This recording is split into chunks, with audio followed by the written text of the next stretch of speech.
Alright, I decided to do this again. No preamble this time though, just games. So let's get into what I played this March. I had a strong start to the month with Nobody Saves the World, a sort of hack and slash indie game with a really good hook that kept things fresh for the entire playthrough. The premise is that you're this weird little guy known as Nobody on a quest to save the world. Nobody is pretty useless in terms of combat and puzzle solving, but he is able to change his form into things that are far more useful. So like pretty early on you get access to a rat form that allows you to quickly attack enemies and poison them over time, a ranger form to shoot things from a distance, and a guard form that's all about tanking hits and doing up close and personal damage. As you level up each form, new moves and forms unlock, and you also get the ability to mix and match certain moves across the forms, creating a really satisfying loop where you constantly have new options to change up the gameplay in interesting ways. Aside from there just being options, it also does a good job of incentivizing players to actually try them instead of just sticking to one thing. For example, there are certain dungeons where enemies can only be hurt by a specific attack type. So if, let's say, they can only be hurt by piercing damage, then you have to use a form that can do piercing damage. It's a simple yet effective way to push players to try new things. Beyond this, the entire leveling system not only encourages players to use different forms, but also pushes them to try out interesting and useful combinations of moves. Instead of getting experience from just killing enemies, you get it from doing certain tasks. So if you're in horse form, you might get a quest to hit a certain number of enemies while galloping, and doing so will get you a chunk of experience. These quests get more complex and out there as the game goes on, and sometimes require using abilities from two different forms, adding even more layers to the combat. I could keep explaining all of the various gameplay systems, but I think the more I try to do that, the more confusing it might start to sound, so I'll leave it there. Ultimately though, it is a mechanically rich game with the kind of progression system that just makes your brain feel good. I will say, even though it was on my radar for a long time, it did take me a while to actually start playing, as I was a little turned off by its art style. I don't think it's bad by any means, and it definitely works well within the game, but for whatever reason, it did make me less interested in trying it. This happens to me more often than I'd like to admit, but I also don't think it's that out of the ordinary. With so many games out there to play, sometimes you just have to make judgments based on what you see at a glance. You know, too many games, not enough time. I say all of this mostly to encourage anyone who doesn't think they'd like the game based on the art style to check it out anyway, as it is tons of fun and definitely worth playing. Anyway, once I finished that, I moved on to The Looker, which is a parody of the 2015 cult classic puzzle game, The Witness. It essentially presents puzzles that look similar to those of The Witness, but all of them are solved in goofier yet way more straightforward ways. Obviously, the only way this game will make any sense to you is if you've played The Witness, but to be honest, it is hard to know who will like it more, people that love The Witness or people that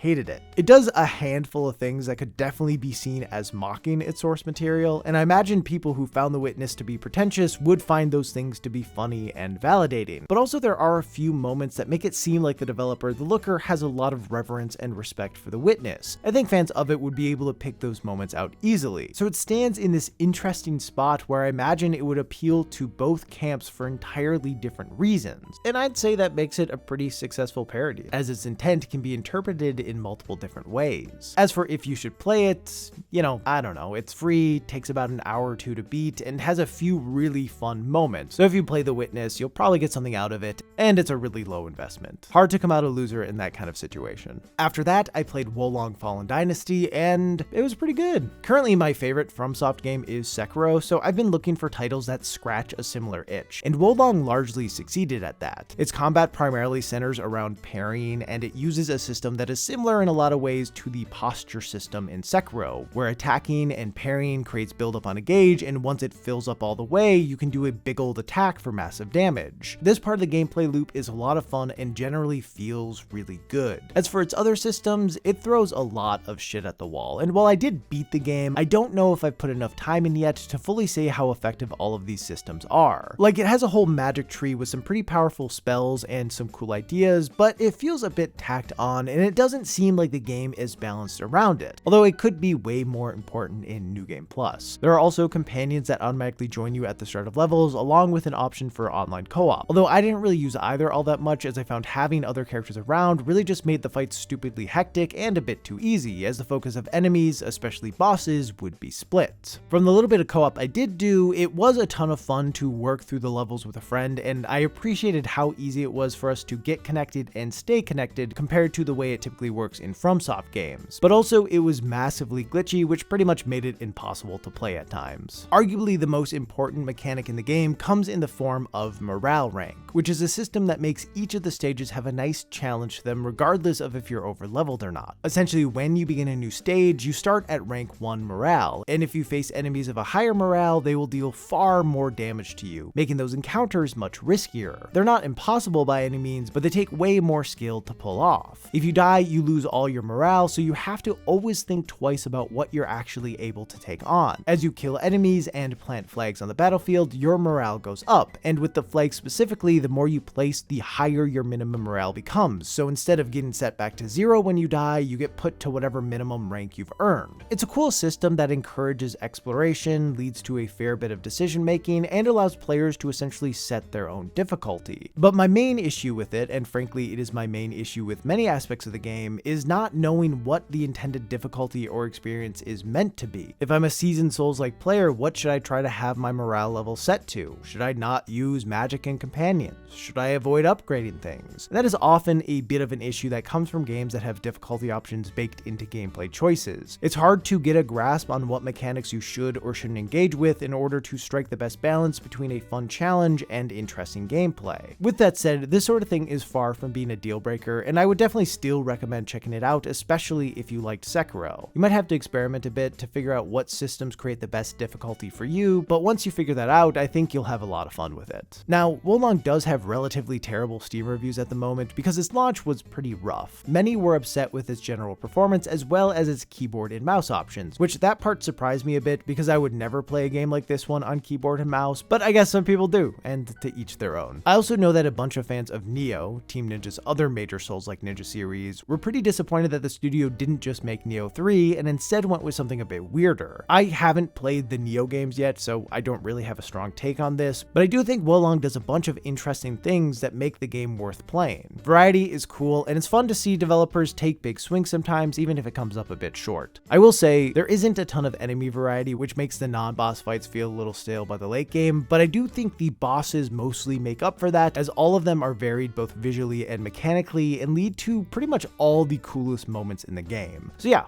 play it if any of this sounded appealing to you. After Wo Long, I played How to Say Goodbye, an indie puzzle game about death. For the most part, its puzzles hit that sweet spot of being just difficult enough to make you think about them for a little bit, but never too difficult where you get stuck or frustrated trying to find a solution. And its story, while not the most in-depth one ever made, offers a handful of ideas and themes that are important to reflect on, and depending on your life experience, you may find very moving. It is pretty short, which I know may be a sticking point for some people as they want to get the maximum amount of time per dollar they can, so if you're that type of person, this probably is not the puzzle game for you. But for those who enjoy experiences that can be beaten in 1 or 2 sittings and always aim to be introducing players to some new mechanic, I definitely recommend giving it a look. And that brings us to the last game I played in March, which was the Resident Evil 4 remake. RE4 has been one of my favorite games ever since it came out. That does come with the massive caveat that the last time I replayed it was over a decade ago, so I really don't remember how the moment-to-moment gameplay felt. I pretty much can only recall the bigger moments and my general feelings towards it. If you've been keeping up with my main channel, you'll know that I've recently had a bad track record with revisiting old favorites, so I was a little nervous about jumping back into RE4. With that said, the remake blew me away. Similarly to what happened for me with the Dead Space remake, as my memory of RE4 is so foggy, I couldn't really point out many major differences between the two versions, and as the remake was able to tap into a lot of the same energy of the original, it felt exactly the way I remember the game feeling back in 2005. Again, just as with Dead Space, that perception is obviously wrong as so much has changed between the original and remake, but what matters is that those changes didn't stick out to me while playing. They felt like they could have been in the original game. Capcom simultaneously modernized it in a way that aligned with the other recent Resident Evil remakes as well as games in general, while also staying true to the original title's vision, which is incredible. It's just a lot of fun, and I still don't understand how parrying can work so well in a third-person Resident Evil game, but it somehow does. One aspect I want to focus on for a moment that I might talk about in a bigger video but haven't decided yet is how it pitches different difficulty options to players. With most games, when looking at the description for higher difficulties, it'll say something like for seasoned fans of shooters who want to be pushed to their limits, but the RE4 remake doesn't do that. The highest difficulty option before beating the game is hardcore, and it gives the description of for players who have played Resident Evil 4 2005. This is the difficulty I played on and had a lot of fun with, but I also don't think it is the best way to recommend what difficulty you should play on. In general, it seems weird to assume that people who played RE4 would have more skill at the remake, as certain versions of the original had different difficulty options, and the base game itself had a dynamic difficulty system, where enemy behavior would change based on how skilled you were. So whether or not someone has played the original doesn't give any indication of their skill level, as it was designed to be played by people with different skill levels. When I chose it, I assumed that there might be some gameplay or level changes to keep things fresh, but having compared my experience to those of others, hardcore doesn't do anything that can't be experienced when playing on the other difficulties. This isn't really a big deal, but I do find it interesting how certain games communicate their difficulty options, and this is one of the stranger approaches I've seen. That aside, the RE4 remake is an absolute joy. I expect to be replaying it a few more times in the near future, and in general, it's just awesome to see another remake that supports its source material while also bringing the gameplay into the modern age. Anyway,